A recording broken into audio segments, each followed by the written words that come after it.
yaitu tausiah agama yang akan disampaikan oleh Habib Wahid Al-Haddad kepada Habib Wahid Al-Haddad waktu dan tempat dan kebesaran.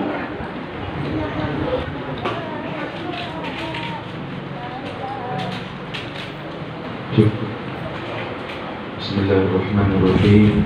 Assalamualaikum warahmatullahi wabarakatuh.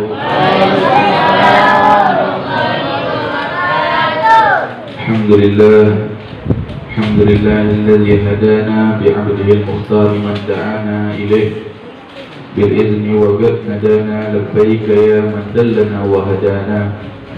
Ashhadu an la ilaha illallah wahdahu la syarika lah وأشهد أن سيدنا محمدا عبده ورسوله اللهم صل وسلم وبارك وكرم وعظم على سيدنا محمد صلى الله عليه وعلى آله وأصحابه أجمعين.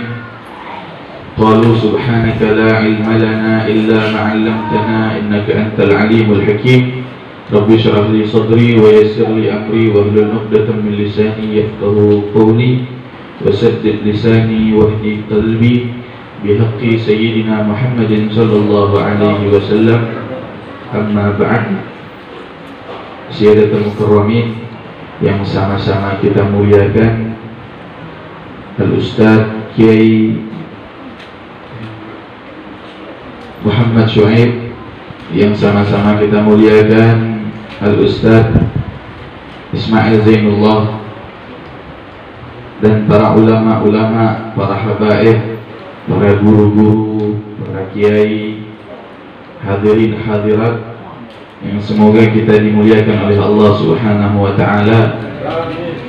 Semoga kita mendapatkan janji Nabi Muhammad sallallahu alaihi wasallam yang mana beliau mengatakan, man zara aliman faka'annama zarani. Barang siapa yang berziarah, yang mendatangi, berkunjung ke rumah orang alim, maka kata Rasulullah, maka dia seakan-akan telah mengunjungiku, kata Rasulullah SAW. Wa man safaha aliman faka'annama safahani. Barang siapa yang bersalaman dengan orang alim, bersalaman dengan orang saleh, bersalaman dengan para ustadz, para kiai, faka'annama safahani, maka seakan-akan dia telah bersalaman denganku, kata Rasulullah SAW.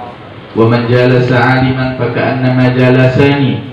Barang siapa yang duduk-duduk dengan orang saleh, duduk-duduk dengan orang alim, duduk-duduk dengan ustaz, dengan kiai, faka'annama jalasani, maka dia seakan-akan telah duduk bersamaku, kata Rasulullah SAW.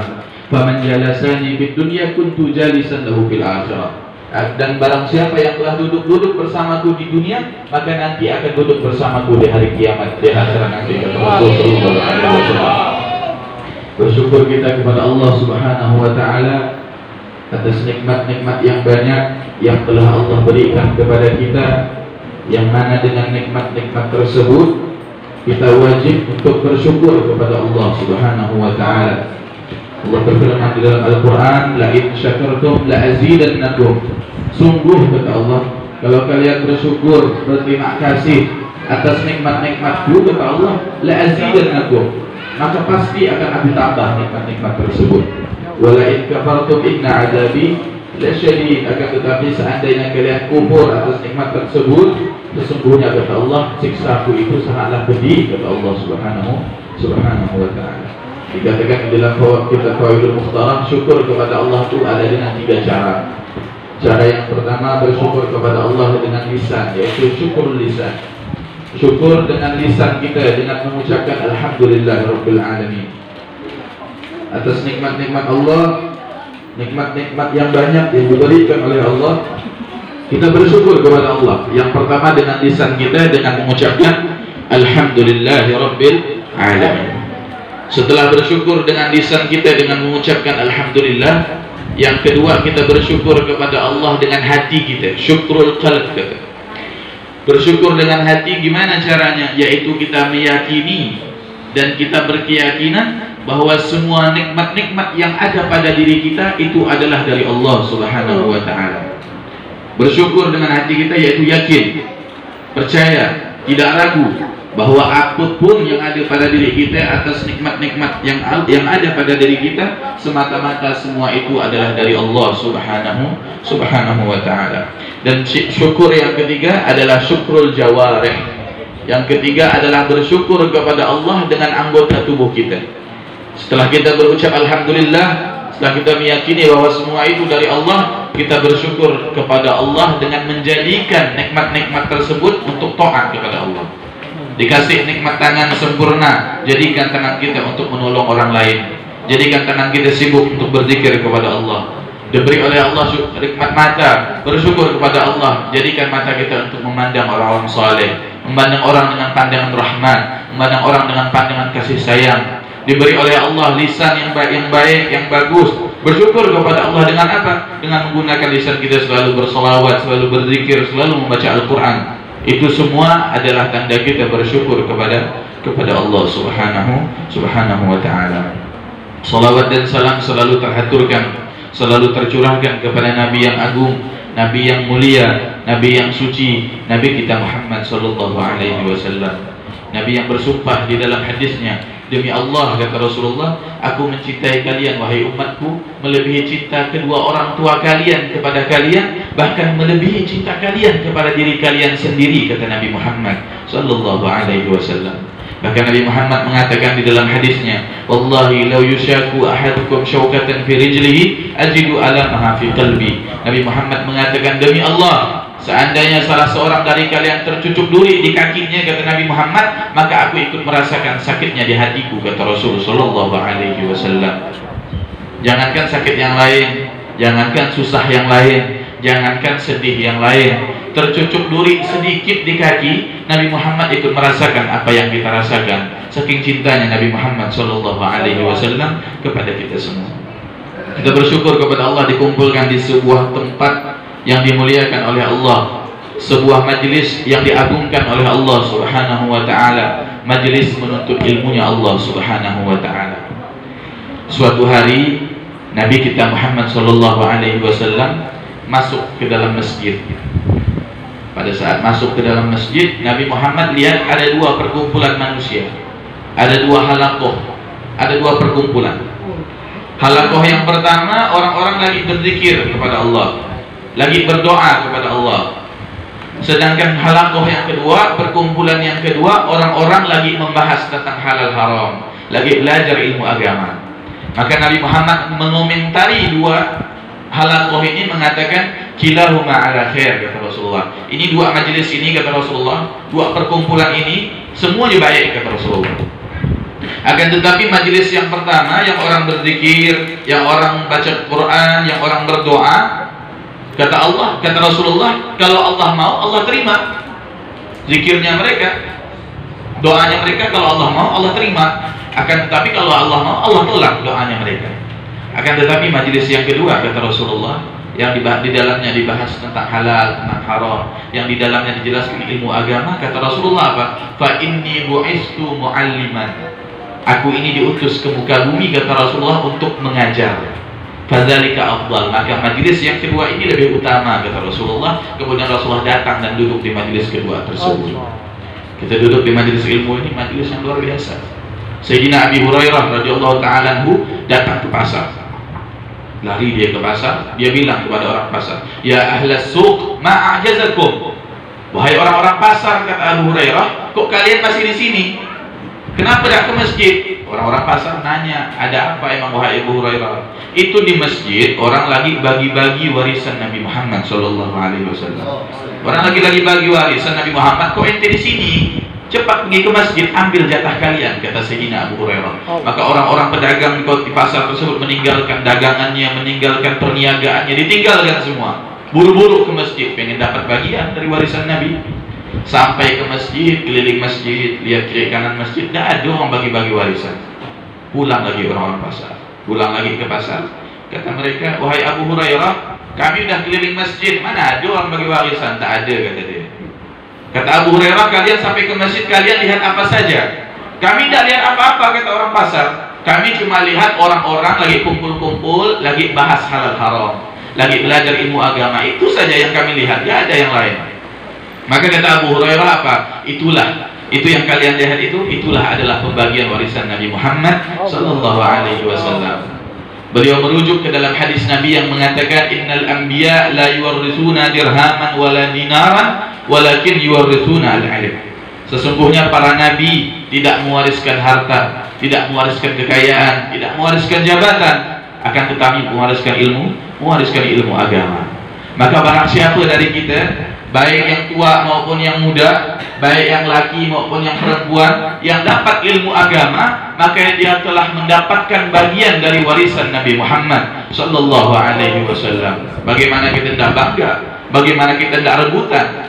Seandainya orang berbangga dengan warisan yang banyak, harta, tanah, rumah yang megah, warisan, bagaimana kita tidak bangga dengan warisan dari Nabi Muhammad sallallahu alaihi wasallam, yaitu ilmu agama.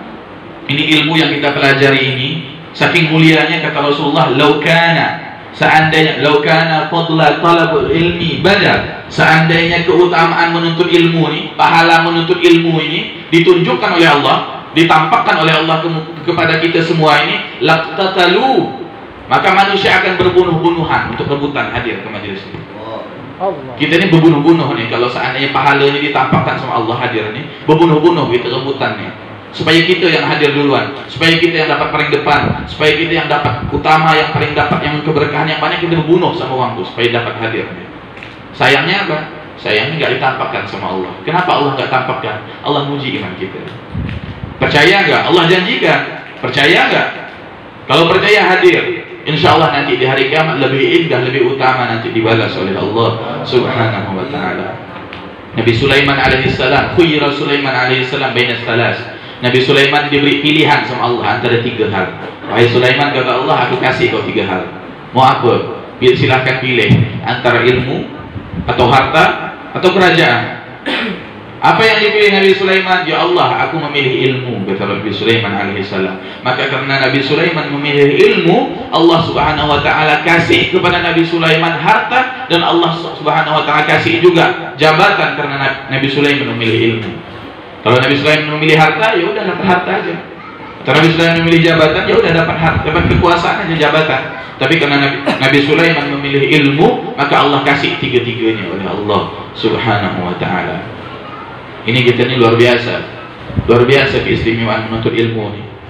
Sampai-sampai Nabi Muhammad mengatakan al-muta'allimuna kaslan afdal min 700 abid mujtahid.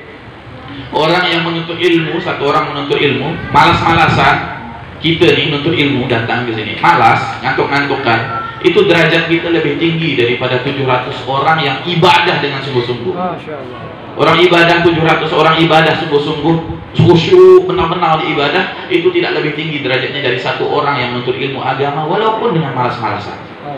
Bagaimana kalau dengan sungguh-sungguh? Bagaimana kalau sering? Bagaimana kalau semua umurnya dihabiskan untuk belajar ilmu agama? Sampai-sampai di Hadramaut itu katanya orang-orang udah CB gitu, udah tua gitu, udah rambut udah putih, masih hadir majelis ilmu. Padahal dia udah berapa kali hatam tuh kitab.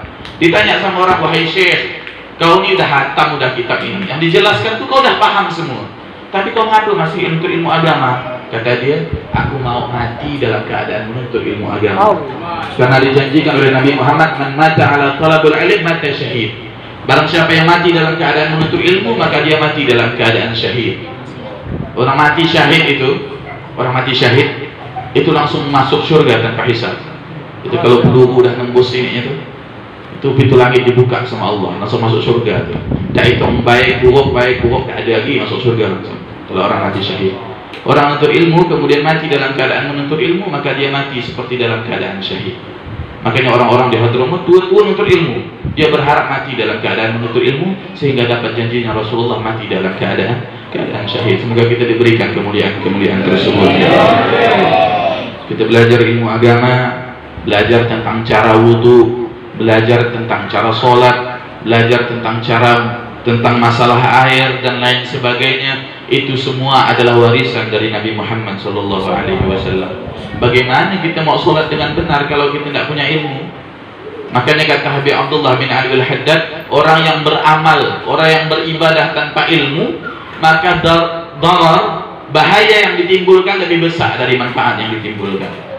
orang belajar, orang beribadah tanpa ilmu agama itu bahayanya lebih besar daripada manfaatnya. Jadi ini wajib.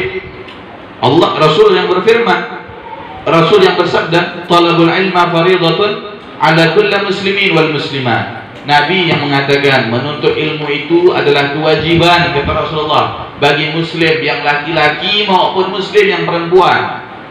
Yang namanya wajib letih-letih harus dikerjakan. Yang namanya wajib capek-capek harus dikerjakan. Yang namanya wajib ngantuk-ngantuk harus dilaksanakan, karena wajib.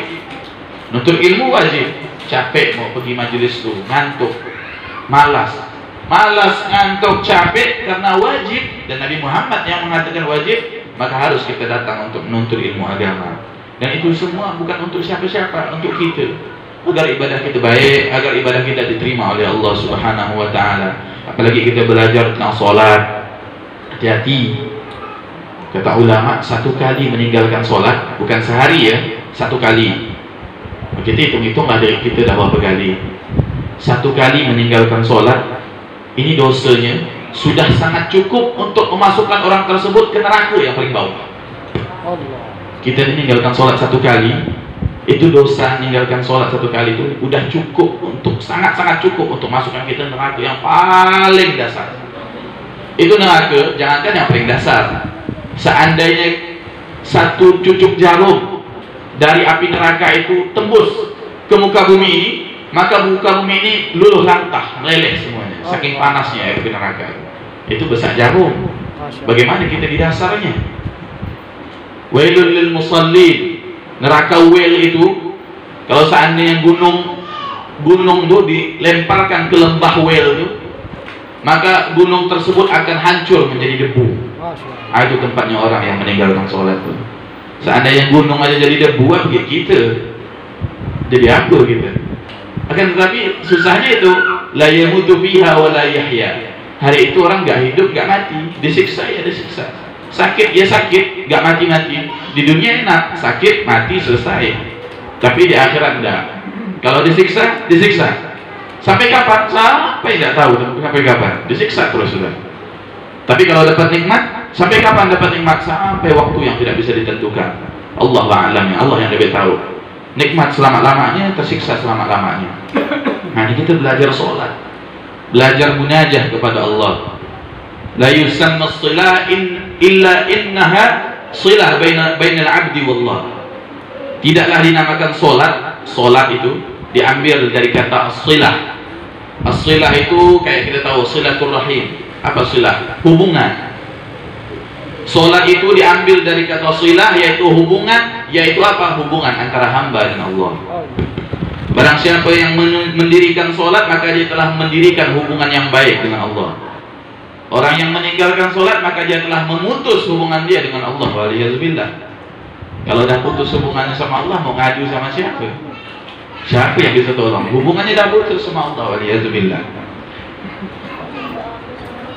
Dikatakan oleh Rasul sallallahu alaihi wasallam, awwalu ma yuhasabu bi 'abdul yaumil qiyamah as-shalah. Amalan yang pertama yang dihisab di hari kiamat itu adalah salat. Idza salahat salaha sairu amalih. Salatnya dah baik, maka yang lain ikut baik. Salatnya dihitung dulu. Baik dah salatnya. Oh baik ya Allah, baru hitung yang lain. Idza fasadat fasadat sairu amalih. Salatnya udah jelek, maka amal-amal yang lain ikut jelek. Mungkin kita belajar ini paling sejam 2 jam itu tidak menggantikan apa yang kita dapatkan dari keutamaan. Ajarkan anak kita tentang sholat. Rasulullah itu kasih cara mendidik anak. Apa kata Rasulullah? 7 tahun kata Rasulullah perintahkan untuk sholat. 10 tahun tidak mau sholat, pukulan takdib, pukulan mendidik, bukan pukulan menyakiti. Pukulan mendidik. 7 tahun perintahkan sholat, 10 tahun pukul kalau tidak mau sholat. Itu ajaran Rasulullah. Wah, Masya Allah, orang-orang zaman sekarang merasa lebih hebat dari Rasulullah. Merasa lebih hebat gimana? Ini anak ente ini perintahkan sholat. Baklah masih kecil kata dia. Nanti udah besar tahu mah dia. Tidak mau ikut cara Rasulullah. Akhirnya apa? Tahu mah sampai tua, sampai kawin, sampai dah jadi datuk-datuk pun ada sholat-sholat. Karena tidak mengikuti cara Nabi Muhammad. Nabi Muhammad itu la yantiqu anil hawa illa in huwa illa wahyun yuha. Nabi Muhammad itu tidak pernah berucap dengan hawa nafsu, nggak pernah. Kecuali yang Nabi Muhammad ucapkan adalah wahyu dari Allah. Nabi Muhammad udah ajarkan kita 7 tahun perintahkan sholat, 10 tahun pukul. Wah, kita lebih tahu dari Muhammad. Oh, nanti dah besar tahu mah dia. Nanti dia dah masuk SMA, tahu soal mah dia. Akhirnya masuk SMA tidak tahu-tahu. Makin besar ada tahu-tahu juga, sampai mati pun tidak pakai sholat akhirnya. Karena merasa lebih tahu dari Nabi Muhammad Sallallahu Alaihi Wasallam. Ajarkan anak-anak kita tentang sholat, ajarkan bawa mereka supaya mendengar tentang kajian-kajian sholat, sehingga anak-anak kita ini jadi anak-anak yang menggembirakan. Idza mata ibnu Adam inqata'a amaluh. Seandainya mati, kita ni mati, maka terputuslah amal kita, kecuali saat 3 ini tidak terputus. Di antaranya apa? Waladun salih yad'ulah. Di antara yang tidak terputus apa? Anak yang soleh yang mendoakan kedua orang tuanya. Mana mau mendoakan orang tua kalau sholatnya enggak? Bagaimana mau doakan orang tua kalau dia tidak pernah hadir majelis ilmu?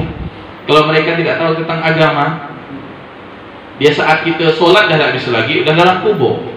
Puasa tak bisa lagi, kita menunggu tuh di saat-saat susah itu. Menunggu siapa? Menunggu anak. Ya Allah Rabbighfirli wa li walidayya warhamhuma kama rabbayani saghira, sehingga kita senang tuh di dalam kubur itu. Itu orang meninggalkan sholat, kata Rasulullah waktu Isra wal Mi'raj, Rasulullah melihat orang mecahkan kepalanya ke batu sampai pecah keluar otak gitu. Akhirnya dibalikkan oleh Allah kepalanya, dipecahkannya lagi, dibalikkan Allah, dipecahkan lagi. Kasihan Rasulullah lihatnya, nanya sama Jibril, wahai Jibril, ini orangnya apa sih dosa dia di dunia kok kayak gini? Kata Jibril, wahai Rasulullah, ini orang-orang yang mecahkan kepala tadi adalah orang-orang yang semasa di dunia berat untuk menunaikan sholat. Jadi kita ini umur berapa sih? Paling berapa tahun? Di akhirat nanti kita disiksa sama Allah. Hati-hati. Setelah sholat khusyuk, setelah kita belajar sholat, belajar khusyuk. Memang tidak mudah untuk khusyuk, tetapi berusaha untuk khusyuk. Bagaimana cara kita menghadap Allah Subhanahu wa Ta'ala? Sayyidina Ali Zainal Abidin bin Husain bin Ali bin Abi Thalib, cucu Nabi Muhammad, cicitnya Nabi Muhammad Sallallahu Alaihi Wasallam, suatu hari lagi sujud. Tengah-tengah sujud, rumahnya terbakar. Rumahnya terbakar. Akhirnya orang-orang berteriak dari luar, ya Ibn Rasul, An-nar, An-nar. Wahai cucu Nabi, keluar, ada api, kebakaran, cepat keluar. Nanti kau terbakar, rumahnya terbakar nih, cepat keluar. Tapi tidak, Sayyidina Ali dan Nabi tetap sujud. Sampai orang-orang kampung heboh, madamkan api di rumah beliau. Selesai dipadamkan, orang-orang langsung cari keliling rumah. Di mana Sayyidina Ali? Mungkin dah hangus sekali. Cari, ternyata ada di dalam kamar lagi sujud, tidak bergerak sedikit pun. Selesai sholat, salam, orang tanya, wahai Sayyidina Ali Zainal Abidin, kami ini tadi heboh, matikan api, madamkan api, rumah kau terbakar, kau sholat ya? Kau tidak tahu kalau, anda tidak tahu kata dia kalau tadi terbakar. Kok bisa tidak tahu kata dia? Tadi rumah kau terbakar, hampir terbakar semuanya. Kami yang sibuk madamkannya. Kok kau bisa tidak tahu? Anda tadi sholat, waktu di dalam sujud kata dia. Bagaimana Anda bisa tahu api dunia, sedangkan Anda memikirkan api yang lebih panas, yaitu api akhirat. Anda memikirkan api akhirat yang lebih panas, sehingga api dunia Anda tidak merasakan lagi, kata Sayyidina Ali Zainal Abidin bin Husain bin Ali bin Abi Thalib, datuknya para habaib. Itu sholat saking khusyuknya, saking menghadap Allah. Nah, kita ajarkan ya anak-anak kita sholat. Seandainya, kata guru kami Habib Segaf Baharun, beliau mengatakan, seandainya rumah kau terbakar, kata dia, rumah kau terbakar, kata dia, anak kau lagi tidur di dalamnya, kau bangunkan enggak? Saya bangunkan, wahai Habib, kata orang tersebut. Saya pasti bangunkan. Kalau enggak saya bangunkan, anak saya terbakar. Kalau kau bangunkan, anak kau tidak mau bangun, gimana? Saya pasti paksa bangun. Saya siram kalau bisa, supaya dia bangun, supaya dia selamat dari api kebakaran tersebut. Kalau dia masih tidak mau bangun, kau siram-siram tidak mau bangun, gimana? Saya angkat anak saya. Saya bawa keluar. Saya sayang sama anak saya. Saya tidak mau dia terbakar. Seandainya sebegitunya engkau dengan api dunia, bagaimana engkau tidak takut anak kau nanti kena api akhirat nanti? Kau biarkan. Kalau seandainya sholat satu kali meninggalkan sholat masuk ke dalam neraka yang paling bawah, kau biarkan dia tidur. Tidak kau paksa bangun. Kalau dia terbakar api dunia, kau takut sampai kau harus gendong dia kalau dia tidak mau bangun. Dengan api neraka, Kau diamkan saja dia. Waliyadzubillah. Orang tua jadi tanggung jawab nanti. Bangunkan anak kita untuk sholat subuh dan sholat-sholat yang lain. Perintahkan, jangan sampai anak kita terbakar nanti. Jangan sampai kita sedih nanti melihat anak kita terbakar. Ajarkan mereka tentang sholat. Terus tadi disinggung, habis sholat jangan langsung lari. Doa, zikir kepada Allah. Orang-orang yang berzikir, anak jalisun liman zakarani, kata Allah. Aku ini teman duduknya orang-orang yang selalu zikir kepadaku. Ente zikir kepada Allah, maka Allah adalah teman duduk kita. Doa kepada Allah, setelah itu doa kepada Allah. Allah janji pasti dikabulkan. Ud'uni astajib lakum. Berdoalah kepadaku, kata Allah, maka akan aku kabulkan. Janjinya Allah. Tidak mungkin Allah melanggar janji, nggak mungkin. Sampai-sampai dikatakan oleh ulama, berdoalah kepada Allah, kata ulama, karena doamu itu pasti dikabulkan. Setan aja, iblis, doa sama Allah, minta sama Allah, dikabul sama Allah. Ketika iblis itu dimurkai oleh Allah, dia takabur, itu sombong, akhirnya diusir oleh Allah dari surga Allah. Dia doa sama Allah, qala anzirni ila yaumi yub'atsun. Ya Allah, kata dia, kekalkanlah aku, tangguhkanlah aku sampai nanti hari kiamat, kekalkan aku, kata iblis. Doa sama Allah, minta, dikabulkan tak sama Allah? Dikabulkan. Qala innaka minal munzarin, kata Allah. Apa kata Allah? Engkau termasuk orang-orang yang dikekalkan, kata Allah. Dikabul sama Allah. Kata ulama, seandainya iblis saja doa dikabul sama Allah, masa kita orang beriman tidak dikabul? Pasti dikabul oleh Allah Subhanahu wa ta'ala. Cuman Allah mengabulkan doa hamba caranya beda-beda. Di dalam kitab Fawaidul Mukhtarah dikatakan Allah itu mengabulkan doa hamba dengan 5 cara. Nah, ini kita tahu ini supaya kita tidak seuzon sama Allah. Anaknya dah doa sama Allah, kok ada dikabul-kabul ya? Katanya dikabulkan, kok enggak? Enggak, Allah kabulkan, pasti janjinya Allah. Tapi Allah kabulkan doa hamba dengan 5 cara. Cara yang pertama, Allah kabulkan spontan. Ya Allah, mintalah duit gitu kan. Kalau bisa hari ini, langsung dikasih sama Allah. Nah, itu cara Allah pertama. Cara kedua apa? Allah kabulkan doa tersebut, tapi Allah tangguhkan waktunya.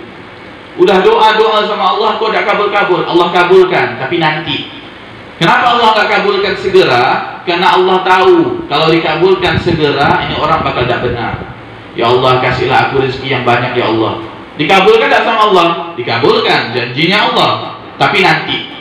Kenapa nanti? Kalau Allah kabulkan sekarang, kita dapat rezeki banyak, kita bakal sombong, kita bakal tasarruf, kita bakal poya-poya, bakal boros. Allah sayang sama kita, Allah tidak mau kita jelek. Allah kabulkan doa kita, tapi nanti. Nunggu kita siap dulu. Nah, itu cara kedua.